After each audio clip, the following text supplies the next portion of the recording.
The spring 2021 animes came to a conclusion at the start of the month, and this season there were a few bangers. Once everything aired, and yes, Spider did push his video back a bit, I was ready to make this video. So I watched 17 new animes last season, and today I will be ranking each of the series. There will also be chapters for all these, and if you want a spoiler-free list of all of them, go to the end of the video, and there will be a card there. Without further ado, let's begin the video. Number 17, Those Snow White Notes. Starting the video off with definitely the most underwhelming anime of them all. I mean, when the anime is literally just about a runaway kid trying to find his place in the world, sure, it seems interesting. But the anime fails to do two things: keep the viewer interested, and has terrible music. And it's like, dude, if you're making an anime about music, make the music good. I'm not an expert with the shamisen or whatever you call it, but I know a thing or two about decent music. But sometimes they go on far too long. Like, they could be playing for a good 5 minutes with the camera just panning over the people playing. And you lose interest in it really quickly. I haven't watched much music or idol animes, but this one fails to have engaging characters at all. It makes me pessimistic for what else there is. So with that amazing ending, we'll probably get a season 2, and my golly, it hopefully better not be painful. Number 16, Joran, the Princess of Snow and Blood. In the beginning of this anime, I was praising it for having a lot of potential on the top of the mysterious setting the anime set. Being set in the early 90s of Japan, it takes a pretty dark approach with a sudden allusion to World War II. At least that's what I got. I mean, maybe it wasn't, maybe it was, but at any rate, it gets some bonus points for that. However, the issue with Joran is the incompetence of self-improvement and self-gratification. While yes, the story has high hopes, the original goal of the main character is completed only in a few episodes. I was sort of expecting some more time and thought put into the story rather than it just concluding right away. On top of that, I haven't mentioned anything about the characters, but because, well, there's not much to say. The main character is mellow and doesn't think much about life. Asahi is the lovable little sister who tries to give her purpose to only avoid death every single episode. And this handsome fella has selfish motives that are only derived from the fact that he needs to protect the main character who isn't afraid of dying in the first place. And these two? Pff, please, don't get me started. The one thing carrying this anime, however, is the gorgeous animation. It is something to appreciate, of course, but it's not noteworthy to carry the anime by any means. This one had a lot of boring and meaningless events that fell from the viewer's reach with exhausting characters to wrap things up. Number 15, Quick Emo. Quick Emo is the second romance anime of the season, which is why it sparked some interest in me. Until you figure out how the story goes. There's no debate if the relationship is right or not. It clearly is not right. If you're disgusted by it, that's fine, I respect that. But I stayed with it, man, and boy, was it a letdown. There wasn't anything different other than, oh, a high schooler and an adult dating. Like, dang, man, that's great. Just a typical romance with the main character debating, hey, is this okay? Is it okay I'm dating a minor? Nothing really sticks out for me here. But God, the one thing I was complaining about the entire time was the voice acting. I cannot tell you how many times I complained about how the voice acting is terrible. But God, I could probably do a better job. It literally sounds like they're 5 feet away from the mic and whispering like in weird situations, and it makes just no sense. I don't know what's more funny. The fact that this mother flipper topped the Boys of the Week rankings of animes, or the fact Crunchyroll was smart enough to not upload a single clip of this anime to their YouTube channel. Either way, it doesn't matter, this anime should be kept in the dumps. Number 14, Miss Kobayashi's Dragon Maid S short animated series. Okay, so this one is weird because I wasn't really sure if I should include it, because it is a short series, not really a whole series or season, but I included it anyway. But this short series is mainly made so people can get hyped for season 2, which is coming out in a few weeks. But I mean, it's just the same as the series, just a little worse without a story, and there's a few cute interactions, but other than that, it's alright, not much else to say. Number 13, Combatants Will Be Dispatched. Okay, this one is higher than I originally put it, however this one has less flaws than the other four. The reason I didn't like this anime was because it was not what I had in mind. I thought it was going to tell an interesting story of the main character coming into an evil organization to take over the world because that sounds cool, right?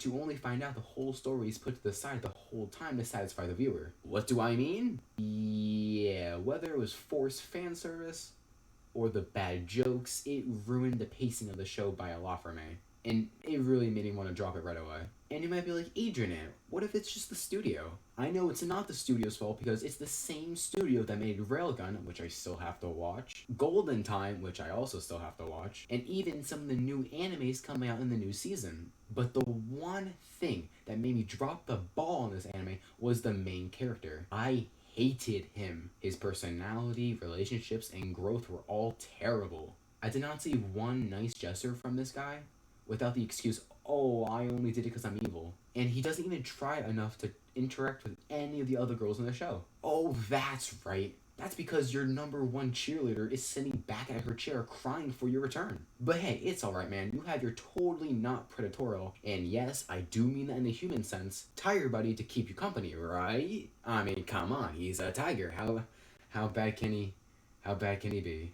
Just a lot of weird and random turnarounds that the entire world building was redundant at the end. Maybe if the anime took the approach of another main character, it could have ended better. But I just don't think there's room for improvement in this anime. Number 12, 8686. Finally, we're getting to the good stuff. So as some of you might be surprised on this, I have this anime not ranked so high. But there's a few reasons for this, of course. Just to start, I was pretty hyped for this one in the beginning. I think all the characters are actually fine, except for this guy. Undertaker, Shin, or Reaper? Sorry, it's just hard to remember with 3 nicknames. I didn't like how he was written at all. His mission as an 86 stinks, yes, but as a leader and having a commander who's willing to help him out, he should have not been so upfront about ignoring her and letting her be to avoid her help. Also, I didn't care enough about the whole situation with his brother. I don't know if that's just a me thing, like, it was sad, don't get me wrong, but that's about it. However, the main girl, Lena, oh boy, she was great. I loved her. She was cute, and you actually do feel bad for her, shockingly. I thought her goal to save the 86 was much more thought out than Shin's backstory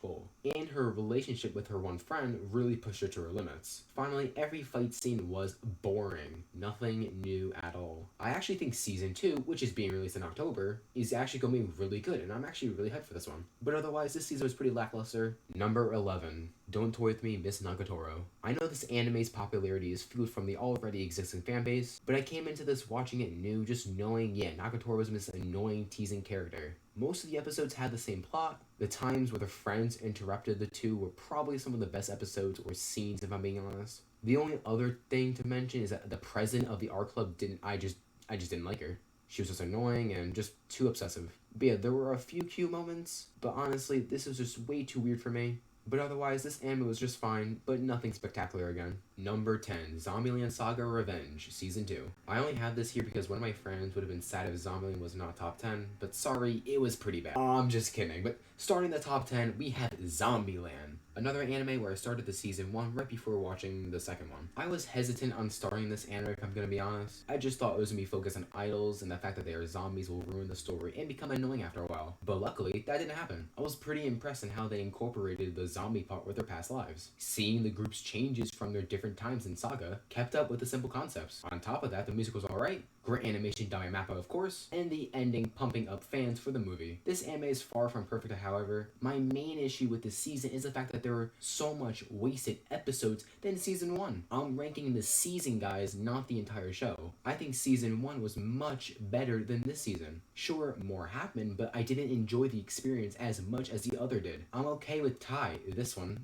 for those who don't know, not having a backstory, but why did Saki and Lily have another episode? Like, that just made no sense to me. It felt random. They already got their time, but then there's characters like Junko or Kotaro, where I'd much rather have these characters explored. I don't think this season was awful, but it just needed to be structured and timed better. Number 9, To Your Eternity Part 1. So far, To Your Eternity is fine. The anime is telling the story of an orb which is trying to understand human life. The concept seems really cool, but I feel like the things holding the anime back are the supporting characters. The first characters being the Tri People were a decent start to the story, but nothing interesting. I thought Fugu was a pretty cool character, but I'm really looking forward to the third arc. Other than that, the first half was fine. Number 8, I've been killing slimes for 300 years and maxed out my level. This anime was just cute. This anime was just the cute, lovable anime of the season. There is a lot to love of the anime too. The slime sisters are so adorable. The main character has enough epicness for me to consider it a fantasy, and some really cute storylines. I mean, I never rewatched this show, but it did its job pretty well. The only real complaint on the anime I have is the fact that every episode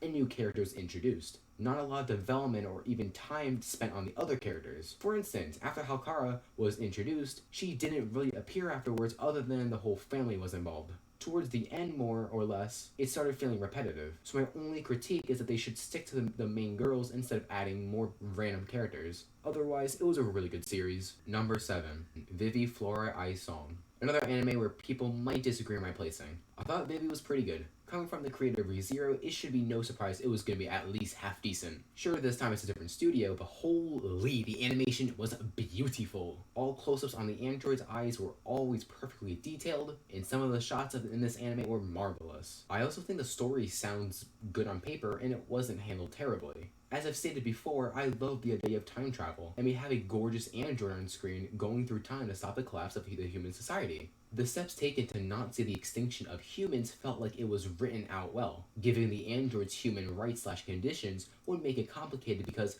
they are programmed to have defenses and more artillery and be more powerful than humans. Almost like they're built to kill humans? I don't know. So when the idea of suicide or marriage is brought up, can androids really meet the bar with humans? I love the idea of this and I think it was handled really well. The only issue in my eyes of the anime is the ending. After all their efforts to prevent the war between the androids and the humans, they ended up indefinitely failing. To me, it made it feel like their efforts, losses, and accomplishments were useless. It didn't matter in the long run on who they met or saved. So what's the point in watching all this? And to dig into the grave even more, they end up saving the world at the end seamlessly. No narrative of some overarching solution. No, it's just I'm Vivy, so let's just be safe. And that's quite honestly my main complaint. The ending just being lackluster. I actually originally was not gonna watch Vivy, but one of my friends suggested it. I really did enjoy it, even though with the ending not being the best, but it was still good to watch. Number 6, How Not to Summon a Demon Lord Season 2. Call me what you want, but I thought Demon Lord was pretty good. Mind you, I came into this watching Season 1, so I had everything fresh in my mind. But I thought Season 2 had a huge boost from the original season. Sure, the first season had a story, but it wasn't taken as far as it could have. It sort of felt like just a garbage story. But then you have Season 2,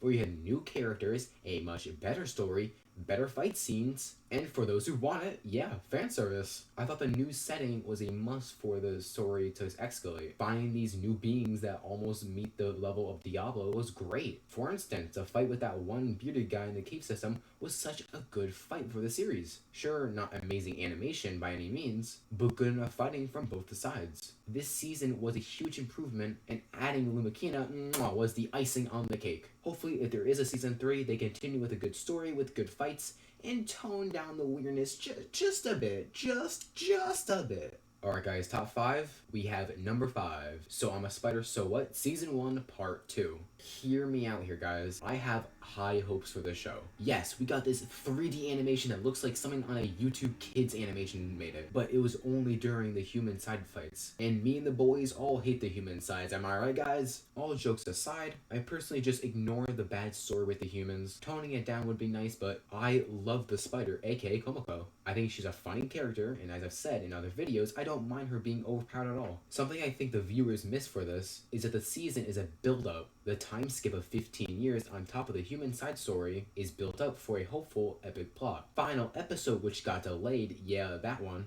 was probably one of the best the show has to offer. Now, we know, yeah, Komoko joined the demon side, and I'm just so hyped for this anime now. From what I've been told, the whole classroom of students dying and being put into a game isn't anything new to anime, but I still think the idea is golden. Especially when all the characters are given different beings, such as Komoko being a spider, or Sophia being a vampire. And yeah, those are two of my favorite characters on the show.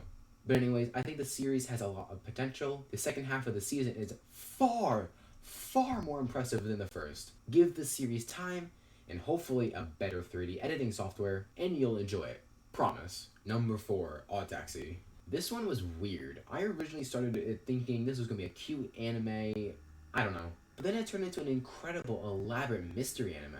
Especially watching this on the weekly, with the clues being left for each episode and the suspense slowly building up, I became more and more obsessed with the characters and their lives. Like, why did X say this? Or why do this? And the finale with all the characters conveniently resting at the huge lake with Odokawa plunging into the water was the cherry on top. I got goosebumps watching that. I love this anime, and funny enough, it was my first mystery anime, and I'm really glad Odd Taxi was my first mystery anime. Number 3, Osamaka rom-com where the childhood friend won't lose. This is the main romance of the season, and God, thank you for existing. I do love romance anime, so it isn't a complete surprise that this is high on the list. And there are a few shortcomings, like the fact that this mother flipping girl exists. Yeah, talking about you, Kuro. I hated Kuro. She was manipulative, annoying, not cute, and sure, she was continuing the drama and the story along, but man, I can't like this girl at all. Heck, even that cat girl was better than her. I guess another gripe is the fact that the ending made me sad, knowing we end with Kuro just being manipulative to the main character, but here's to me hoping for a good season 2 where we have someone win. Also, Shiro's best girl, and this song slaps.